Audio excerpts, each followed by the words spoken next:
बच्चों, आज हम पढ़ेंगे वृत्त। पाठ 11 है ये तुम्हारी किताब में, पाठ 11, और उस पाठ का नाम है वृत्त। वृत्त यानी सर्कल, CIRCLE, सर्कल। पिछली कक्षाओं में भी हमने वृत्त के बारे में थोड़ी जानकारियां हासिल की हुई है, उसका हम एक रिवीजन कर लेते हैं। देखते हैं हम। समझ लो, एक वृत्त है ये। वृत्त का ये जो बिंदु है, मध्य बिंदु है, इसको हम केंद्र कहते हैं। मान लो हमने इसका नाम रखा O, और इसके बाद केंद्र से जाती हुई एक रेखाखंड खींचा हमने, इसका नाम हमने रखा AB।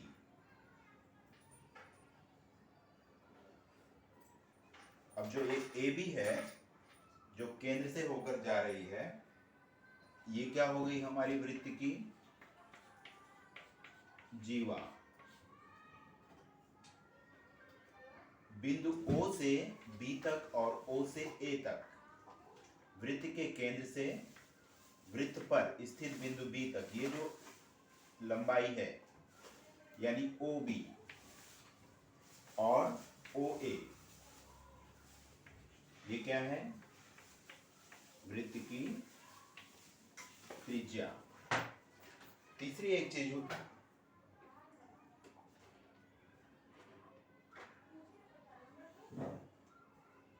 ये जो है यहां पे समझ लो हमने रखा M। तो MN यहां पे क्या है? ये है जीवा। अब MN और AB दोनों में क्या फर्क है? AB जो है वृत्त के केंद्र से होकर जा रही है और MN वृत्त के केंद्र से नहीं है। जीवा कहीं पर भी हो सकती है, यहां से भी हम ऐसे भी खींच सकते हैं। मान लो ये L है, तो BL भी क्या हो गया? जीवा हुई। अब यहां पे देखिए AB और MN और BL, ये सभी वृत्त की जीवाएं हैं, लेकिन AB जो है वृत्त के केंद्र से होकर जा रही है, और AB जीवा होते हुए भी यह वृत्त की सबसे बड़ी जीवा है और वह केंद्र से होकर जाती है। इसलिए जो AB होगी उसको हम व्यास कहते हैं। ये ध्यान में रखना है, जो व्यास होती है वृत्त की सबसे बड़ी जीवा होती है। ये हमने पिछली कक्षाओं में पढ़ा हुआ है। तो अभी आपको पेज नंबर 75 पे जो चित्र दिया हुआ है, उस चित्र के बारे में हम लोग डिस्कस करेंगे। अब पृष्ठ क्रमांक 75 पे, पेज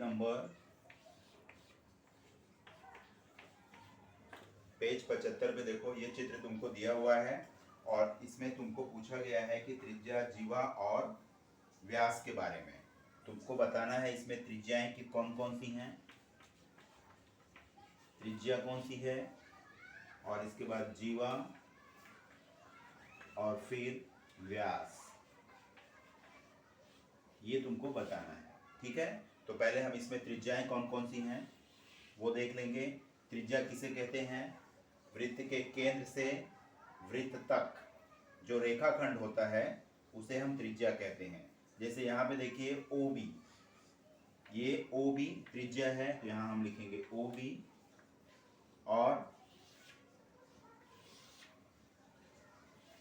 दूसरी त्रिज्या क्या है? OA।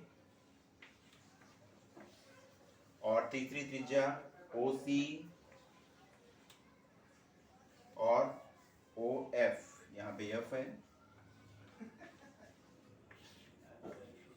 OF।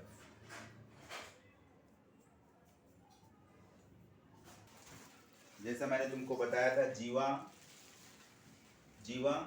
जैसे EC है, रेखाखंड EC देखिए, बिंदु E और C दोनों वृत्त पर स्थित है, तो ये EC क्या हो गई, जीवा हो गई।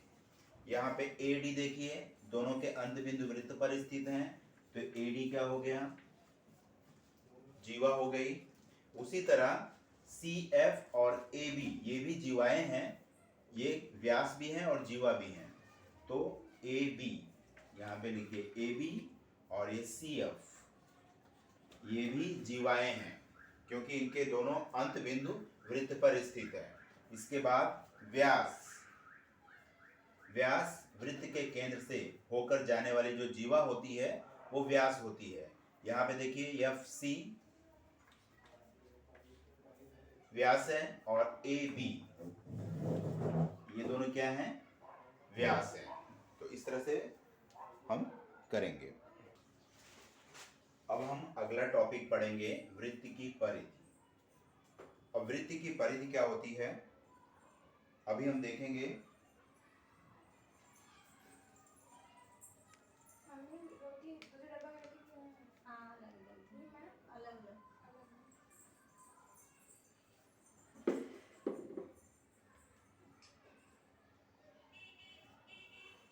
तुम्हारे सामने ये देखो, ये मग है, ये मग वृत्ताकार है।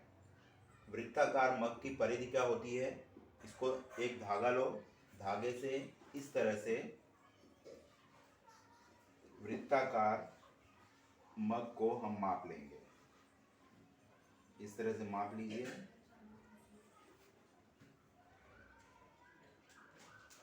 इस तरह से मापा हमने। इसके बाद जहां तक ये लंबाई है, ये लंबाई को हम माप लेंगे यहाँ पे स्केल से।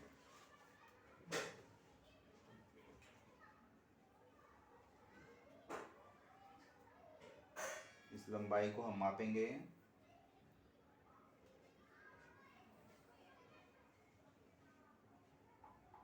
ये हो गया 30 सेंटीमीटर यहाँ तक, और 30 सेंटीमीटर के बाद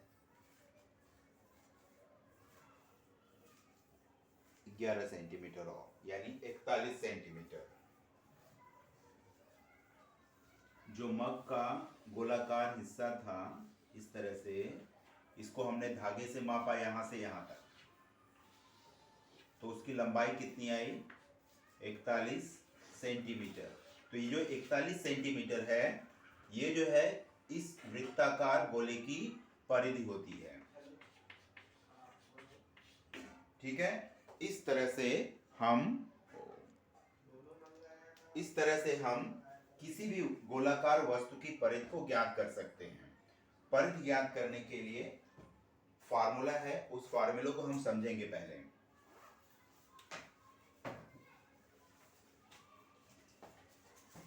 परिधि का फार्मूला होता है 2 पाई r और पाई d।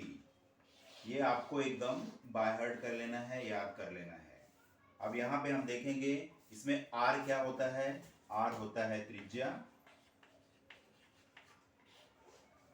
और यहाँ पे देखिए पाई है और d है, d मतलब व्यास,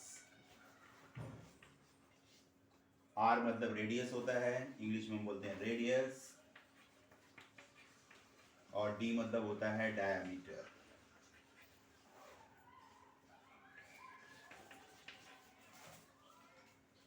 ठीक है, d फॉर डायमीटर और r फॉर रेडियस, r मतलब त्रिज्या और d मतलब व्यास। और तीसरी चीज है हमारे पास यहाँ पर, वो है पाई। पाई का मान होता है 22/7 या 3.14। जैसा कि हमने पढ़ा हुआ है पहले, हमारा r और यानी त्रिज्या और व्यास में जो व्यास होता है त्रिज्या का दुगुना होता है, यानी 2r होता है। त्रिज्या को हम डबल कर देंगे तो व्यास आ जाता है, और अगर व्यास ज्ञात करना हुआ, त्रिज्या ज्ञात करना हुआ, तो हम क्या करेंगे, व्यास का आधा कर देंगे। चलो उदाहरण द्वारा हम समझते हैं इसको।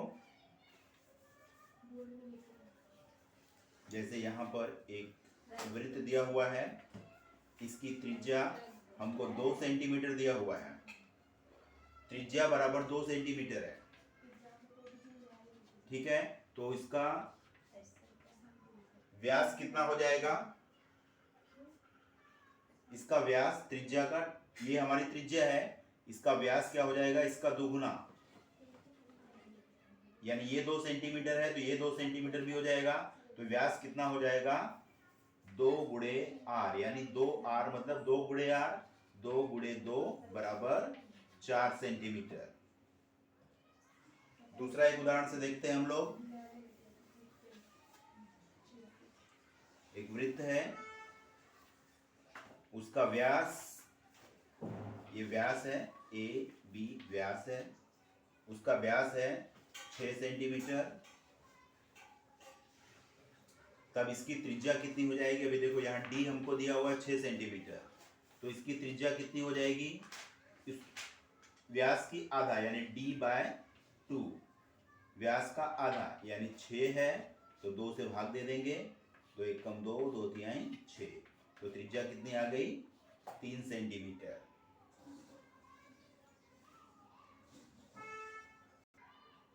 अब हम प्रश्न संग्रह 42 के प्रश्नों को हल करेंगे। पहला प्रश्न है, त्रिज्या r बराबर 7 सेंटीमीटर, व्यास d हमको ज्ञात करना है और परिधि यानी c सरकमफ्रेंस हमें ज्ञात करना है। जैसा कि मैंने बताया, जब भी हमको त्रिज्या दिया रहे तो हमारा परिधि ज्ञात करने का फार्मूला क्या होता है, परिधि बराबर 2 पाई r, और यहाँ पे हमको व्यास ज्ञात करना है। पहले हम व्यास ही ज्ञात कर लेते हैं। त्रिज्या दिया हुआ है तो व्यास यानी d बराबर 2 गुणे r, 2 गुणे त्रिज्या, व्यास बराबर क्या होता है, त्रिज्या का डबल। यहाँ पे त्रिज्या 7 सेंटीमीटर है तो r की जगह हम 7 लिखेंगे, 2 सत्ते 14 सेंटीमीटर। ये हमारा क्या हो गया, व्यास हो गया 14 सेंटीमीटर। अब हमको दूसरा क्या ज्ञात करना है, परिधि ज्ञात करना है।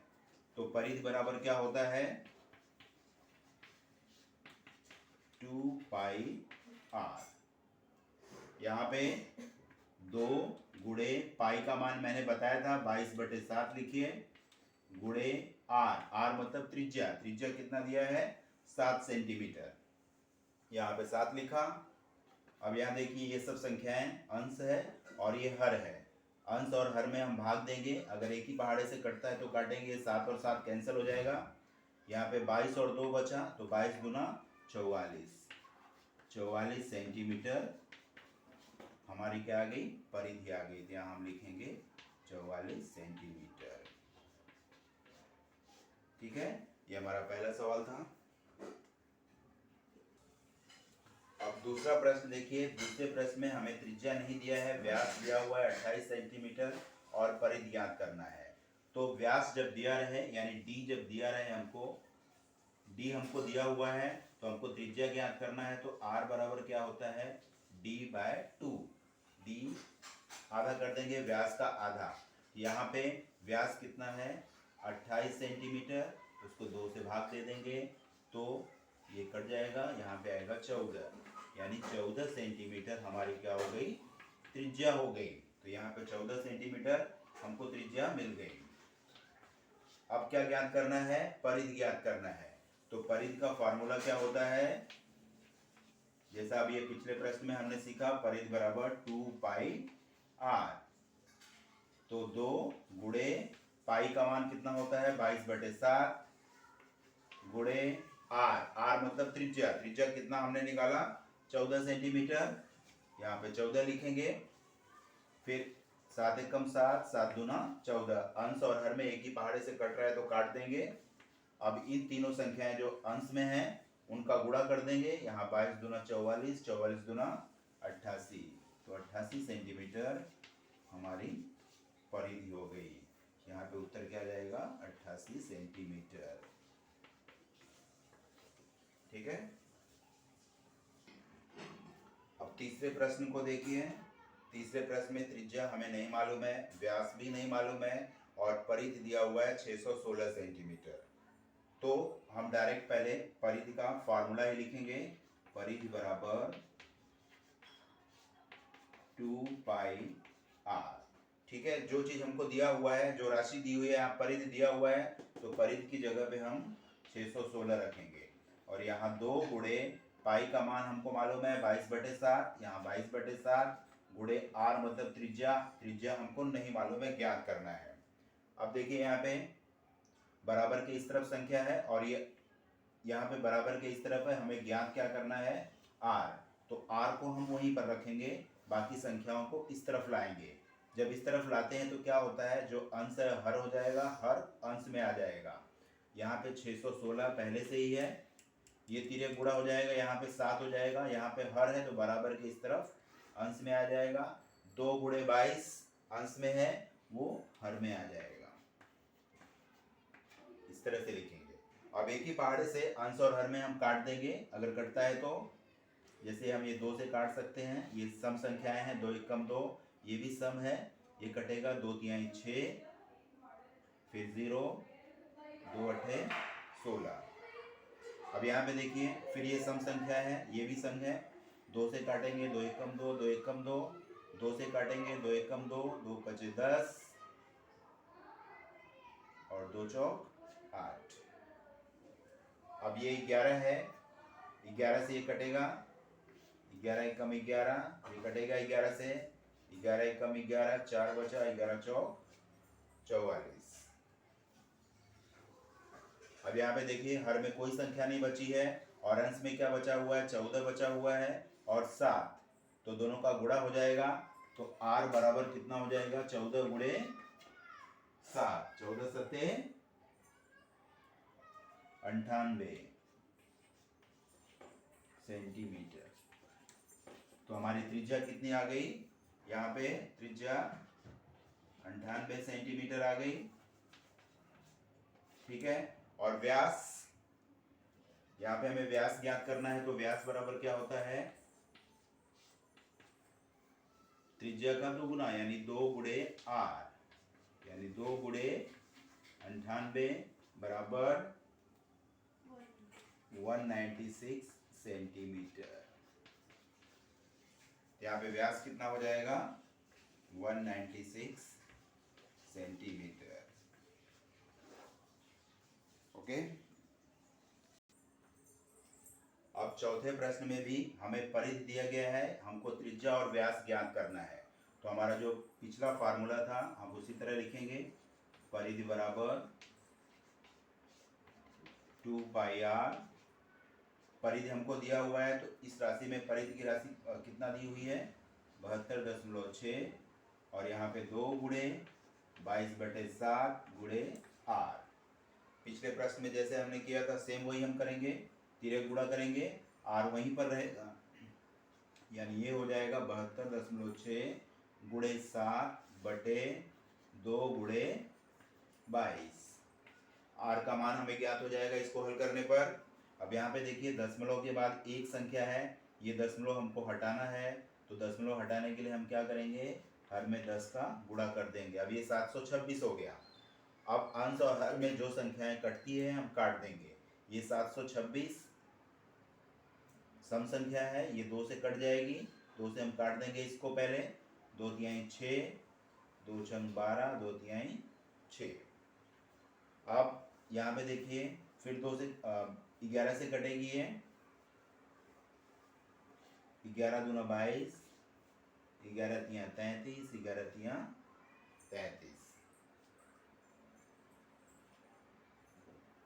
अब ये विषम संख्याएं, यहाँ सम संख्याएं हैं, अंश और हर में कुछ कटेगा नहीं। अभी हम क्या करेंगे, अंश का अंश में और हर का हर में गुणा कर देंगे, यानी ये 33 का 7 में गुणा हो जाएगा। 33 का 7 में गुणा करेंगे तो 7 त्रिक 21, 7 त्रिक 21, 22 23, 231 बटे 20। 231 में 20 से भाग देंगे तो हम आ जाएगा 11.55 सेंटीमीटर। ये हमारा क्या आ गया, त्रिज्या आ गई है, ये त्रिज्या आ गई। आर बराबर 11.55 सेंटीमीटर, 11.55 सेंटीमीटर।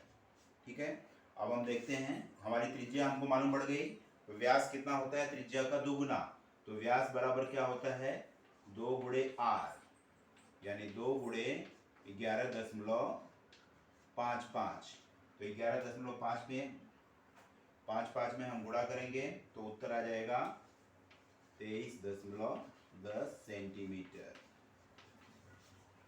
यानी हमारा व्यास कितना हो जाएगा 23.10 सेमी। ओके,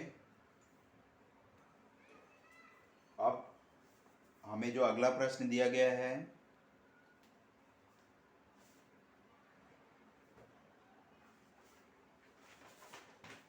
अगला प्रश्न जो दिया गया है, देखिए, किसी वृत्त की परिधि 176 सेंटीमीटर है तो उसकी त्रिज्या ज्ञात करो। अब यहाँ पे हमको त्रिज्या ज्ञात करना है और परिधि दी हुई है, तो जैसा हमने पिछले प्रश्न में करते आए हम उसी तरह करेंगे। हम परिधि का फार्मूला लिखेंगे, परिधि बराबर 2 पाई आर, हमको त्रिज्या ज्ञात करना है, आर ज्ञात करना है, परिधि की जगह 176 दिया हुआ है और ये 2 गुणे 22/7 गुणे आर, त्रिज्या ज्ञात करना है हमको। ठीक वैसे ही त्रिज्या गुणा करेंगे हम, 176 गुणे 7/2 गुणे 22 और हमको त्रिज्या ज्ञात हो जाएगी हल करने के बाद। अब यहाँ पे देखिए, ये 2 से कटेगा, दोनों सम संख्याएं हैं, 2 एकम 2, 2 अट्ठे 16, 2 अट्ठे 16 और ये 22, 22 एकम 22, 22 चौक 88, तो R बराबर क्या आ गया 4, R बराबर 4 सेमी। हमें त्रिज्या ज्ञात करने के लिए कहा गया था, हमारी त्रिज्या निकल गई यहाँ पे 4 सेंटीमीटर, और इसके बाद व्यास ज्ञात करना चाहें तो त्रिज्या का दुगुना, तो ये कितना हो जाएगा 8 सेंटीमीटर।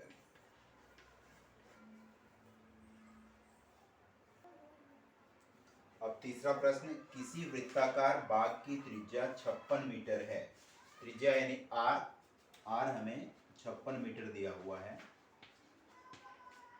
बाग के चारों ओर 4 फेरों वाली तार की बाड़ लगाने के लिए 40 रुपए प्रति मीटर की दर से कुल कितना खर्च आएगा।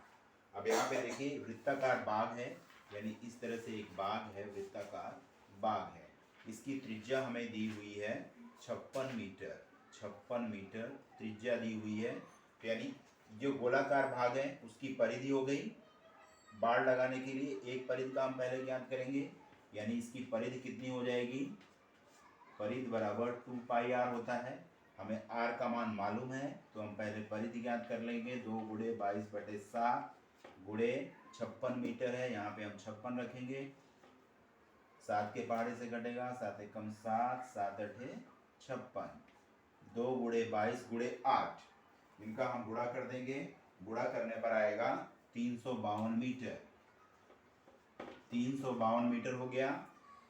इस वृत्ताकार भाग की परिधि हो गई। एक बार वृत्ताकार भाग में बाड़ लगाने पर 352 मीटर लगता है, तो 4 हमको यहाँ पे लिखा है, 4 फेरों वाली तार की बाड़ लगाने पर, एक फेरा लगाने पर 352 मीटर, ये एक फेरा है, तो 4 फेरे के लिए 4 फेरों की बाड़ की लंबाई बराबर कितना हो जाएगा 352 गुणे 4, 352 गुणे 4 हम करेंगे तो आ जाएगा 1408 मीटर। यहाँ पे हम आगे कर देते हैं,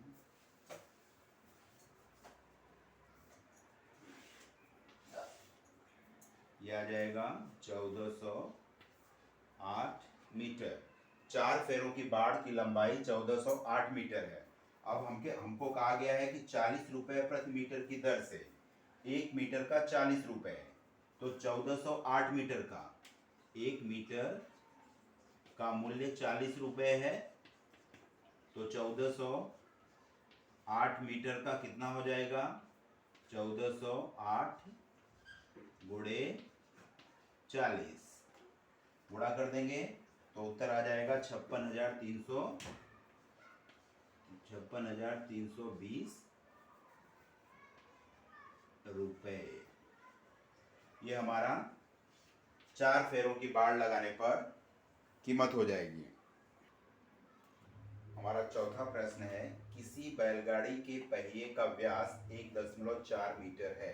यहाँ व्यास यानी डी हमको दिया हुआ है 1.4 मीटर। आंसर हम यहाँ लिखेंगे, डी बराबर 1.4 मीटर दिया है। उस बैलगाड़ी को 1.1 किलोमीटर दूरी तय करने में उस पहिए के कितने फेरे होंगे। यहाँ पे इकाइयाँ देखिए, यहाँ पे मीटर में दिया हुआ है, यहाँ किलोमीटर में दिया हुआ है। तो हम क्या करेंगे, इस किलोमीटर को पहले हम मीटर में बदल लेंगे, यानी 1.1 किलोमीटर है तो हो जाएगा 1100 मीटर। दोनों इकाइयाँ समान होनी चाहिए, तभी हम प्रश्न को आगे हल करेंगे। अब ये हमारा मीटर हो गया, ये भी मीटर ही है। अभी यहाँ हमको दिया हुआ है, व्यास दिया है 1.4 मीटर। तो अभी इसकी हम परिधि ज्ञात कर लेंगे पहले पहिए की, क्योंकि जो परिधि होती है वही एक परिधि जो होती है एक चक्कर पूरा करने में वह उतनी दूरी तय करता है। यहाँ परिधि बराबर पाई डी होता है। दो फार्मूले पे हैं, 2 पाई आर या पाई डी। दोनों फार्मूले में से एक फार्मूला हम यूज करते हैं। यहाँ पे हम पाई डी का फार्मूला यूज करेंगे। पाई डी, तो पाई का मान कितना होता है 22/7 गुणे डी हमको दिया हुआ है 1.4। तो हम इसको कैंसिल करेंगे, 7 एकम 7 और 7 दूना 14, 0.2 आ जाएगा। यहाँ हम गुणा करेंगे 22 और 0.2 का, तो 22 दूना 44, ये 4.4 आया। परिधि कितनी आई, 4.4 सेंटीमीटर, सॉरी मीटर। 4.4 मीटर क्या आ गया, परिधि आ गई। यानी एक चक्कर पूरा करने में 4.4 मीटर चलता है, यानी